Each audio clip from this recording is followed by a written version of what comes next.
Thieves are twisting and bending. Of course, it looks like a small beam. About a dozen wrapped packages of cocaine sent an investigator all the way up. They never missed their mark. Checking this electronic billboard, we had to stop our vehicle right here, cross the median, and it hit Steve's truck. Only house to be completely leveled. It's a wire coat hanger.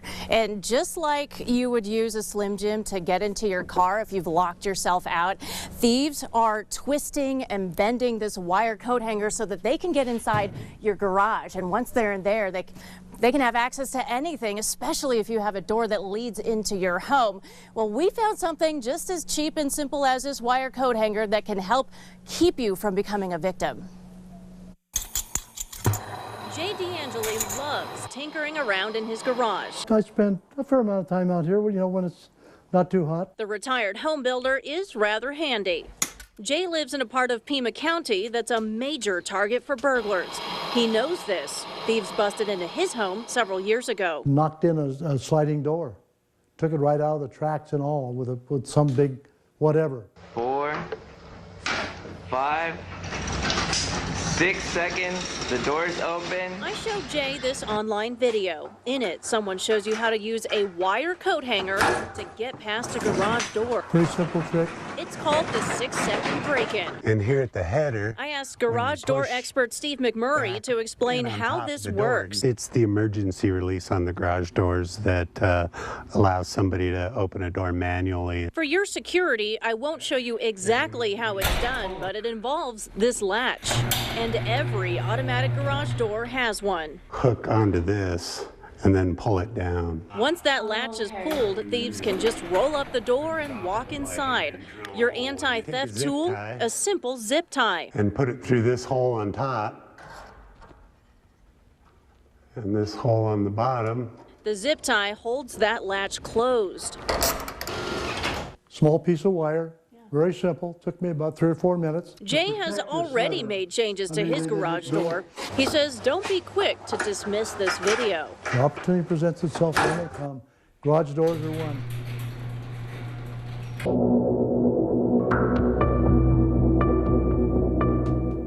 A bucket of chicken, a bra, and every nook and cranny of a car. All places to hide drugs making their way here from Mexico. Here at the DeConcini Port of Entry in Nogales, customs officers have seen it all. They'll go all the way from the vehicle into the body, inside the person.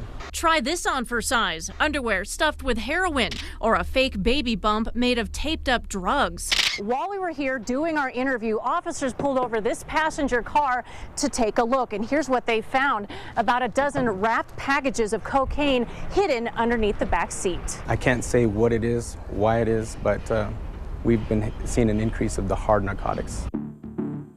I pulled the numbers. In recent years, there's been an uptick in heroin seizures. But look at the numbers for meth. More than 2,500 pounds discovered this last fiscal year. This picture from the Port of Entry shows almost 2 pounds of meth buried in a bucket of chicken.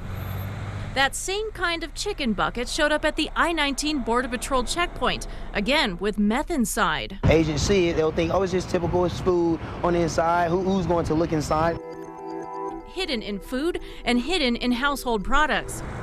Pot is the most commonly found drug at the ports and checkpoints. Border Patrol has seen the biggest jump in marijuana seizures, with bales found in gas tanks, under trailer loads, in seats, and behind this TV monitor. Whoever did this kept things simple in plain cardboard boxes. So all of our agents use the proper due diligence to basically notice what maybe may deceive the common eye. It boils down to high-tech screening, drug-sniffing canines, and even knowing how to read people. Giving them more training on behavioral analysis, their itinerary, where they're going, and just depending on what their story is. When agents work harder, so do the smugglers. From Southern Arizona, Carissa Planell, KOLD News 13, live local late breaking. I saw a truck coming across the road, a trailer right square dead in front of me, and all I could yell at the dog would say, "This is gonna hurt." A semi slammed into Stephen Murphy's Swift truck, pinning him inside his cab. My face was buried in glass. I couldn't breathe without breathing in glass. 4 people died. Stephen's life changed forever. He has a brain injury that you know, it's taken, you know, a lot of personality away. It's taken his job away. I mean, he physically can't do the things that he used to do. This is where that runaway semi left the eastbound lanes here on the I-10. Just barely missed that guardrail that begins right there. It crossed the median and it hit Steve's truck. Stephen's accident wasn't the first of its kind. Parts of I-10 starting at Picacho and stretching for miles east are not protected with median barriers to help prevent crossover accidents. In 2007, a local woman's father and sister were killed when a car crossed an unguarded median. A jury found ADOT at fault and awarded the family more than $7 million. Less than a year later, 2 others died. Think it's a fluke? The attorney working with the victims' families says there were at least 10 other crossover accidents in that area from 2003 to 2007.